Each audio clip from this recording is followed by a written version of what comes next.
Today we're looking at a new play-to-earn game on the Binance Smart Chain. Dragon Warrior Plus is play-to-earn, and it's new in the last week. We're going to walk through what it is, why it's interesting, and then I'm actually going to get set up and try to play it. I've never played this before, so you're watching it firsthand. First, if we take a look at the analytics on DApp Radar, we can see that it's new. Like in the last 30 days, there's no real data until September 23rd. On September 23rd, they launched, had a bunch of volume, transactions, and then it kind of tapered off. But what I really like about their graph is that the users continue to play.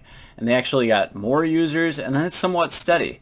And that's what these types of games really need at the beginning of their life, is a player base that wants to play. They don't necessarily need a bunch of transactions or volume at this point. That ideally will come as people adopt the game. So the game itself is inspired by the movie How to Tame Your Dragon, and it's basically the story of a battle between humans and dragons and trying to come to some sort of peace. If we jump over to the interface, I like it already. I'm just logging in, but it looks nice. It looks cool. Okay, and then I clicked MetaMask to connect and it didn't work. And I think the other option was working, but I don't have the other option. So I guess we're not actually going to play this game, which is also not a great sign. But we're going to read about it. So it's play to earn. What does that mean? It means that as you play, you're going to earn their GON token. In addition, one thing I really like is that as you play, if you tame a dragon, you actually get that dragon as an ERC 721 standard token, which is pretty cool. The big problem with this type of play to earn is that if that GON token is worthless, then you've earned nothing. But on the other hand, like I said, they do have a user base that's not falling off. Too many of these games, you see that they shoot up in users and then they immediately crash. Well, this one seems to have 500 people playing every single day. With such an expanding space, that could grow really easily if it's actually fun. I think that's the key here is it actually fun?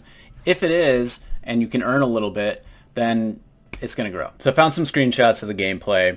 Here you can see your warrior, your character. This is you, and you're going to go out and battle dragons and try to make peace. So you have daily quests to battle dragons. It might look something like this. I think the key is just going to be balancing RNG. So you have a win rate here with each individual dragon, but that also changes the rewards for defeating that dragon. So yes, you can get an easy win here, but your experience is also lower. Okay, so this is where I really wish I could actually get in and try the game, because it doesn't look like there's much gameplay going on. I mean, according to this article, you just pick the dragon that you want to fight and it's chosen and whether or not you win and you get rewards. That's not super fun. I hope there's more to it, and hopefully I'll get in this week. Okay, so if you do win your battle, you earn dragon blood. And that dragon blood is then used to tame a dragon in your next fight. So what I like here is that they didn't put that on chain. Not everything needs to go on chain in these games, and I think leaving something like that off that's going to have a lot of transactions, a lot of data, is smart.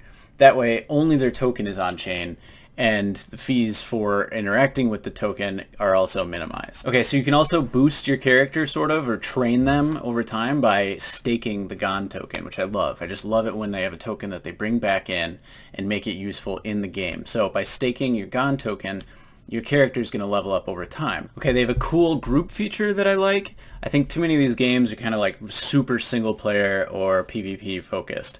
Well, once a month in Dragon Warrior Plus, there's going to be a boss fight, and you can join a clan and battle that boss as a team with a maximum of 50 accounts. You have to have a certain team set up as well with your classes, and if you do defeat that big dragon, that boss, you get an even bigger reward than typical. Their roadmap is pretty vague, but it does talk about gameplay improvements in Q4, which is what I'd expect for a brand new game. Focus on that gameplay, make it more interesting, and then of course they're going to do some marketing. You know, I don't think a lot of people pay enough attention to the marketing plans for these companies, because that's really what's going to get this into new hands and get new people playing, which is going to increase the value of the token for you. So I like that they actually mention their marketing plans. They're working on influencer marketing.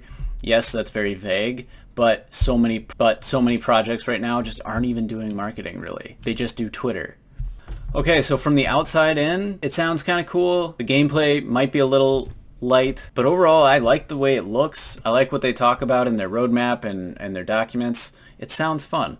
I'm going to try to connect my wallet again tomorrow. In the meantime, you might want to go check out my other video about Crypto Bay if you're interested in play to earn games, because they're showing some really strong growth. Over the last 30 days, they've grown to 80,000 users, 800,000 transactions, and 86,000 in actual dollars spent. So go get an introduction, see if it's something that might interest you. Click here.